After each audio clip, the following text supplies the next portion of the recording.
Hi everyone, hopefully आप सबकी पढ़ाई काफ़ी अच्छी चल रही होगी। हमारी आज की ये जो मुलाकात है इसमें मैं आपको पहले ही बता दूं कि मैं आपको ये नहीं बताने वाला कि आपको कौन कौन से चैप्टर नहीं करने हैं। मैं सिर्फ आपको ये बताने वाला हूँ हमारी इस मुलाकात में कि यार हमारे पास ऐसे कौन से वो 6 चैप्टर हैं जिनका वेटेज जो है वो सबसे ज़्यादा है। सर वेटेज कैसे पता लगेगा?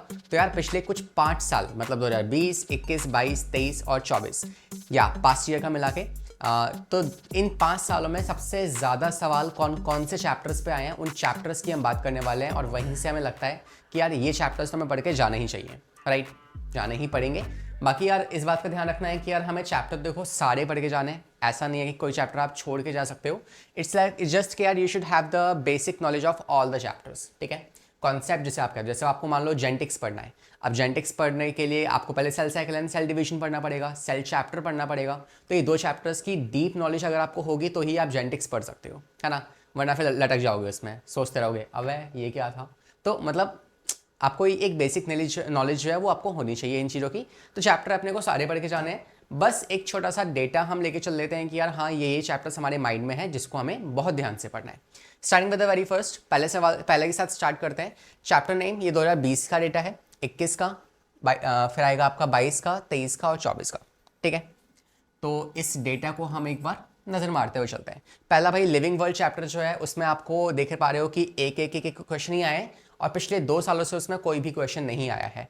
तो यार हम एक्सपेक्ट कर सकते हैं कि यार 2025 में या तो से एक सवाल आएगा या एक भी सवाल नहीं आएगा, ठीक है? तो इसकी इतनी ज़्यादा इंपॉर्टेंस नहीं है, मगर हाँ आपको ये चैप्टर जो है पढ़ना है। और कहाँ से पढ़ना है? पुरानी एनसीईआरटी या नई एनसीईआरटी? तो यार लिविंग वर्ल्ड जो चैप्टर है आपका उसमें नई एनसीईआरटी में व्हाट इज़ लिविंग चीज़ डिफाइन ही नहीं की गई है। तो एनीवेज आपको ये चैप्टर जो है ये पुरानी एनसीईआरटी से पढ़ना पड़ेगा।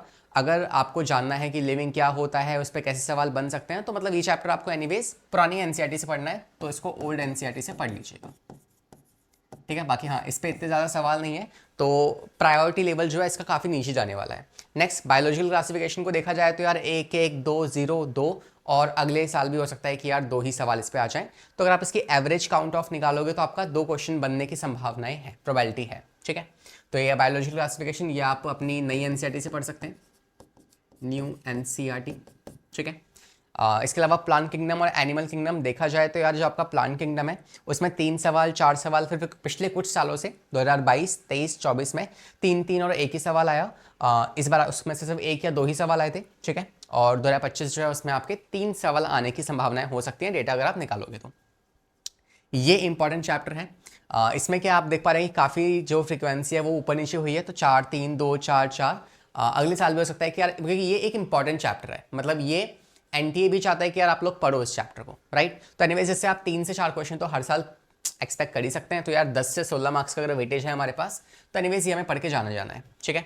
तो इस फर्स्ट यूनिट में से कोई चैप्टर हमारे पास ऐसा नहीं है जो इस एग्जामिनेशन में जान डाल रहा हो, कि मतलब उसको तो हम छोड़ ही नहीं सकते, है ना? एनीवेज तो देखा जाए तो यार इन चारों में से कुछ खास ऐसा हमने चैप्टर चूज नहीं किया। नेक्स्ट बात करते हैं किसकी? आपके नेक्स्ट यूनिट की। तो morphology in flowering plants, anatomy और आपका एनिमल टिश्यू। तो आपको पता होगा कि यार एनिमल टिश्यू जो है ये चैप्टर आपको एनीवेज कहाँ से पढ़ना है? ओल्ड एनसीईआरटी से, ओल्ड एनसीईआरटी, ठीक है? बाकी क्वेश्चंस देखते हैं। तो यार 2, 2, 4, 4 और देखो 7 सवाल आ गए इस बार, है ना? 6 से 7 सवाल जो है इस बार आए हैं। यहाँ पर कुछ नंबर थोड़ा कम ज़्यादा दिख सकता है बिकॉज कुछ लोगों ने जैसे इस क्वेश्चन को, इसके कोई बेस मान लो क्वेश्चन आया है तो उसको हो सकता है किसी और चैप्टर में डाल दिया हो, है ना? तो वैसे नंबर जो है 6 से 7 क्वेश्चन जो है वो इस पे बने हैं। तो हम एक्सपेक्ट कर सकते हैं कि यार 2025 में इसमें से कम 5 सवाल जो है बन सकते हैं। तो यार ये चैप्टर जो है मैं अपनी लिस्ट में ज़रूर डालूंगा कि भाई ये तो मुझे पढ़ के जाना है। इसको छोड़ के गया ना तो नुकसान हो जाएगा भाई, है ना? भारी इंटरेस्ट लग जाएगा। तो दिस इज इम्पॉर्टेंट चैप्टर, दे दिया जाए इसको दिल, ठीक है? Next anatomy of flowering plants जो है इसमें 3, 4, 3, 3, 2 और अब अगले साल भी उस पर 3 सवाल इस पे बने। नेक्स्ट एनिमल टिश्यू जो है इस पर आप देख पा रहे हैं कि इस बार 5 सवाल बने हैं इस पर। उससे पहले 2 सवाल कम बने थे लेकिन फिर 3, 4, 3, 4 ऐसे बने हैं, ठीक है?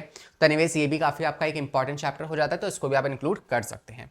और जैसे कि आप जानते हैं इसमें आपका कॉकरोच हो गया, फ्रॉग हो गया, ये एनीवेज जो अभी काउंट हुआ है, ऐड हुआ है। तो हो सकता है इस बार इस पे ज़्यादा फ्रॉग पे कोई सवाल नहीं आया था इस बार 2024 में, 25 में शायद आ जाए, ठीक है? तो एनीवेज ये चैप्टर आप इंक्लूड कर सकते हैं। 2 चैप्टर हमारे पास काउंट हो चुके हैं। नेक्स्ट पे आते हैं। अगली यूनिट देखते हैं, सेल वाली यूनिट, है ना। इसमें मैं शॉक डू बायोमोलिक्यूल्स को लेके, बिकॉज बायोमोलिक्यूल्स पे जनरली इतने सवाल नहीं आते हैं हर साल।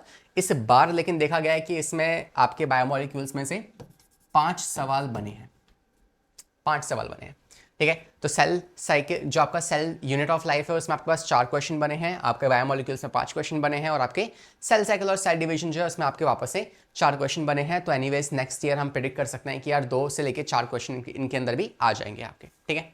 तो इसमें से कुछ खास आप इंक्लूड नहीं करना, आप उसे छोड़ सकते हो, ठीक है। तो तीनों चैप्टर आप रफली मतलब अच्छे से पढ़ के जाइएगा, लेकिन मैं उसे अभी को इस लिस्ट में काउंट नहीं कर रहा हूँ। नेक्स्ट पे आते हैं, photosynthesis, respiration and plant growth and development. तो आपको पता है कि यार प्लांट फिजियोलॉजी में से काफ़ी सारे चैप्टर्स ऐसे हैं जो कि डिलीट हो चुके हैं, लेकिन हाँ फिलहाल ये 3 चैप्टर जो हमारे पास बचे हैं, हमें लगा था कि यार इसका वेटेज काफ़ी अच्छा खासा आएगा, जो इतना कुछ खास रिस्पॉन्स नहीं आया, बट इट्स ओके, ठीक है। चैप्टर ईजी हैं, जल्दी कवर हो जाते हैं शॉर्ट टाइम स्पेन में, तो पढ़ना काफ़ी प्रोडक्टिव रहता है इसको, ठीक है। तो फोटोसिंथेसिस में आपके देख पा रहे हैं कि 3 सवाल आए हैं, तो 3 ही प्रोडिक्ट हो सकते हैं अगले साल, और रेस्पिरेशन इन प्लांट्स में 2 ही सवाल आए थे, 2 से 3 सवाल नेक्स्ट ईयर बन सकते हैं, बिकॉज ये वाला चैप्टर आपको जो है ये कहाँ से पढ़ना है, न्यू एनसीईआरटी से, न्यू एनसीईआरटी। पुरानी एनसीईआरटी और नई एनसीईआरटी में क्या चेंजेस हुए हैं, तो अगर आपको वो जानना है तो आप सिंपली आई बटन पे या फिर डिस्क्रिप्शन में आपको लिंक दे दूंगा, उस लिंक पे से आप जाके आप देख सकते हैं कि क्या क्या चेंजेस हमारे नई और पुरानी एनसीईआरटी में हुए हैं। तो इसमें चेंज हुआ है, ये आपको नई एनसीईआरटी से पढ़ना है। बाकी आप देख पा रहे हैं कि इसमें भी 2 से 3 सवाल के आसपास ही हम ऐसा एक्सपेक्ट कर सकते हैं, ठीक है। नेक्स्ट पे आते हैं, अब आते हैं ह्यूमन फिजियोलॉजी। तो anyways direction and absorption chapter है ही नहीं हमारे पास, तो वो आप ऑब्वियसली नई एनसीईआरटी फॉलो करने वाले हैं। तो पूरी ह्यूमन फिजियोलॉजी के लिए आप क्या फॉलो करेंगे, new NCERT except this excretory system, इसको आप पुरानी एनसीईआरटी से पढ़ेंगे, ठीक है। हाँ, नंबर ऑफ क्वेश्चन देखा जाए तो यार कुछ खास ऐसा वेटेज नहीं है, लेकिन हाँ अगर पूरी यूनिट की बात करोगे तो यार काफ़ी अच्छा खासा वेटेज है। तो एनीवेज 2 3 2 2 2 2 और ये टोटल 14 आपके क्वेश्चंस जो हैं वो इस बार 2024 में आए थे इसमें से, तो 14 क्वेश्चंस मतलब अच्छा खासा वेटेज जो है आया था। तो एनीवेज ह्यूमन फिजियोलॉजी तो आप कंप्लीट करते ही हो और शिद्दत से पढ़ते हो, इतना मुझे पता है, ठीक है। नेक्स्ट की याद करते हैं, नेक्स्ट चैप्टर जो आपके पास आते हैं, अब आते हैं 12th के चैप्टर्स। 12th की बात की जाए तो आप देख पा रहे हैं sexual reproduction in flowering plants, human reproduction and reproductive health. इसमें से ह्यूमन रिप्रोडक्शन में एज एक्सपेक्टेड कि यार 3 से 4 सवाल बनते ही बनते हैं, इस बार भी आपके पास बने थे, तो अगले साल भी 3 से 4 सवाल बन सकते हैं, ठीक है। एनीवेज मैं इसे इंक्लूड नहीं कर रहा हूँ, तो हमने क्या किया अभी, हमने इंक्लूड किया हमारे 2 चैप्टर्स यहाँ पे, ठीक है। आगे आते हैं, अब आता है नेक्स्ट पे, जो कि है इसमें से आपको ये सब कुछ पढ़ के जाना ही है, और इसमें से आप पुरानी एनसीईआरटी से इसको पढ़ सकते हैं। नेक्स्ट आता है सबसे इंटरेस्टिंग बात, जो कि है जेनेटिक्स, है ना। तो जेनेटिक्स से हर बार हम एक्सपेक्ट करते हैं कि यार अच्छे सवाल आएंगे, ज़्यादा सवाल आएंगे, ऐसा इस बार भी हुआ है। 5 से 6 सवाल जो है वो आपके जेनेटिक्स में से प्रिंसिपल एंड इनहेरिटेंस वाले चैप्टर से आए हैं, और आपके एमबीआई चैप्टर जो है उसमें इस बार 6 सवाल देखे गए हैं, तो एक काफ़ी अच्छा नंबर हमें मिल रहा है जो हर बार हमें मिलता है, ठीक है। तो इन दोनों चैप्टर्स को आप एनीवेज इंक्लूड कीजिएगा, बिकॉज इसमें 8 से 9 सवाल भी पहले आ चुके हैं, 6 सवाल इस बार बने, हो सकता है अगले साल भी 6 से 7 सवाल बन जाए, ठीक है। तो एनीवेज ये दोनों चैप्टर्स तो आपको इंक्लूड करने ही करने हैं, तो इसको भी इंक्लूड कर लो इंपॉर्टेंट, और इसको भी इंक्लूड कर लो इंपॉर्टेंट, ठीक है। एवोल्यूशन जो है इसमें आपके 4 सवाल बने हैं, 4 से 5 सवाल, ये भी आपका काफ़ी अच्छा चैप्टर है, बट थोड़ा लेंदी है, तो एनीवेज इसे कवर किया जा सकता है अगर आप, है ना, सही टाइम पे इसे पढ़ना स्टार्ट कर देते हो। नेक्स्ट आपका ह्यूमन हेल्थ एंड डिसीज, उससे 4 सवाल बने हैं, और आपका जो माइक्रोब्स इन ह्यूमन वेलफेयर है उससे आपका 1 सवाल जो है यहाँ पे बना है। तो इसमें से एनीवेज आप human health and disease chapter जो है इसको भी यहाँ पे काउंट कर सकते हो, बिकॉज आप जानते हैं इस चैप्टर में भी क्या हुआ है कि कुछ नए टॉपिक्स जो है ऐड हुए हैं, जैसे चिकनगुनिया हो गया, ठीक है। और नेक्स्ट पे आए, अगर हम बायोटेक की बात करें तो यार बायोटेक ने भी इस बार कमाल दिखा दिया। इस चैप्टर में भी क्या है, काफ़ी सारे क्वेश्चंस बने हैं, तो मैं इस चैप्टर को भी अपनी इस लिस्ट में इंक्लूड करूँगा। तो 6 चैप्टर हम कंप्लीट कर चुके हैं अभी तक, जो आपको एनीवेज सबसे ज़्यादा पूरे साल अच्छे से पढ़ने हैं।